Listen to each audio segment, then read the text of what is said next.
on those IBM earnings. Jared Weisfeld of Jefferies is here to break down this report. He is a U.S. tech sector specialist and managing director. Despite the market reaction, you do believe that the guidance that they gave, reiterating guidance, is bullish for this stock. Why do you think the investors in the after hours don't agree with you?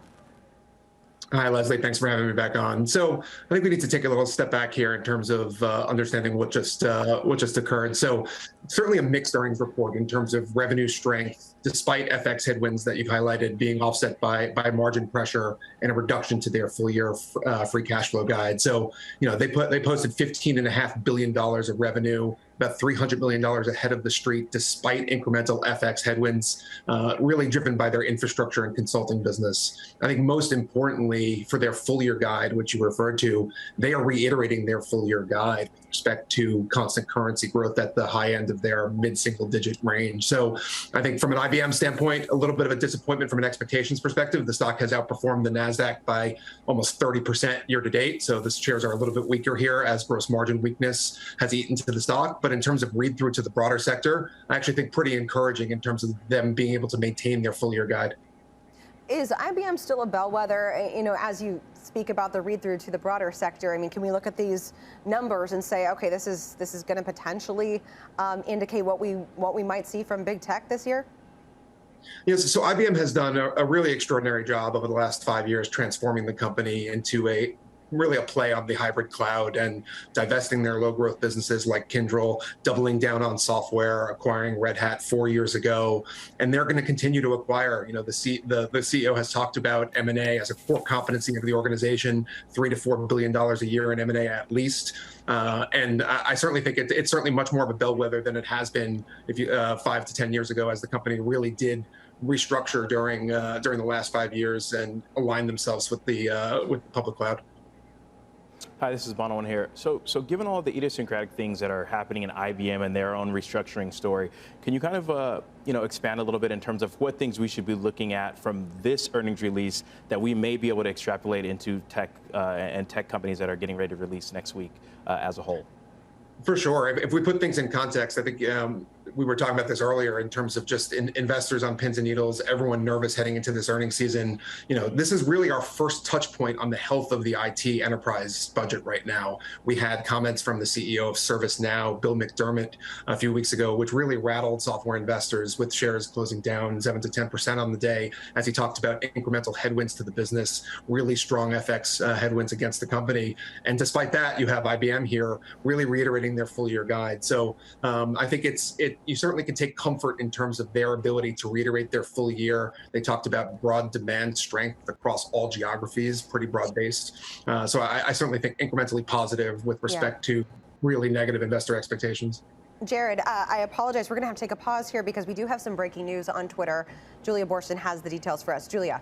Yes, Twitter has filed in response to Elon Musk's filing, saying that he did not think that the Twitter trial should be expedited. This all happens, and this filing comes ahead of the hearing tomorrow, in which the judge will determine the schedule of the trial.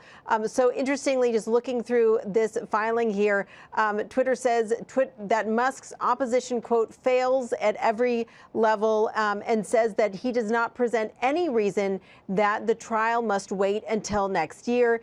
This filing says, quote, Musk's alleged core issue, the number of spam Twitter accounts, is a contractually irrelevant sideshow that Musk wants to use to disparage Twitter and prolong this litigation. Going on to say that there is no reason here, that Musk gives no reason to delay this trial. So we will learn more in the hearing tomorrow, which I believe is at 11 a.m. Eastern. Guys, back over to you. Julia, thank you. You can see shares down about 0.5 percentage point. They say that this very public dispute harms Twitter. With each passing day, Musk is in breach. Yeah, it clearly does. I mean, he's really talking about the core in which how they calculate important metrics of their business. The company has said that they've been doing it in the way that they have been for years. And I mean, listen, at the end of the day, the stock's up 19% from just a week ago or so. And so it's not harming the stock right now. I just fear that if there's some sort of resolution that's adverse to Twitter, the stock's going much lower. I mean, you think about how much, Snap is down on a similar revenue base. They're growing faster. They monetize better. We've talked about it a lot on the show here. The quarter that Twitter is going to report this week is not going to be particularly great. I just can't imagine that they're going to have much good to say, although they'd love to try to put lipstick on a pig. They're just not going to be able to do that here. So at the end of the day, if Musk is gone and the Delaware court is not enforcing him to do anything, this stock has a two-handle on it. It's in the 20s very easily, in my opinion. Jared, I want to ask you, because you mentioned the prospect of M&A for IBM. What do you think the prospect for M&A is throughout the entire tech sector, just given kind of what we've seen with Twitter? Obviously, this one is a special situation, a little bit hairy, a little bit messy, given the contentiousness here. But just broadly speaking, as we kind of settle at some lower levels, do you expect to see more of this? For sure. I mean, going back to the earlier point, just to comment on Twitter, I want to reiterate that, for sure the deal is certainly holding up the stock right now. If you were to look at historical Twitter's trough multiple, it was about 9 times EBITDA. So going to the earlier point in terms of without the deal, where would that stock be at trough valuations? It kind of puts it at $23 to $25 a share.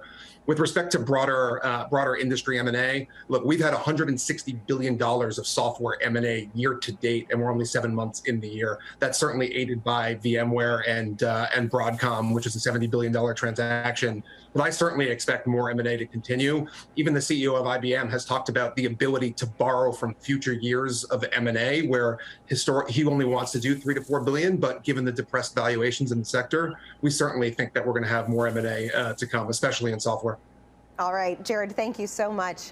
Jeff, I want to turn to you on the Twitter news because, an expedited trial, an expedited court situation is paramount for this company as it seeks to maintain the potential deal. And it's a $44 billion situation for them. Do you agree with Dan that this is a stock that's in its 20s if it does fall through? Yeah, I mean, I have a hard time believing otherwise, honestly. And I think at this point, any headline is going to move the stock one way or the other. It's sort of in purgatory until you get some answers here. And frankly, I just don't understand how a company that's had problems monetizing to this point, and there's some big question mark about actual human eyeballs on the platform. All right, Jeff, I apologize. We're getting a little bit of static and difficulty with your feed, but we will cut to break. Hopefully we'll get that up and running shortly.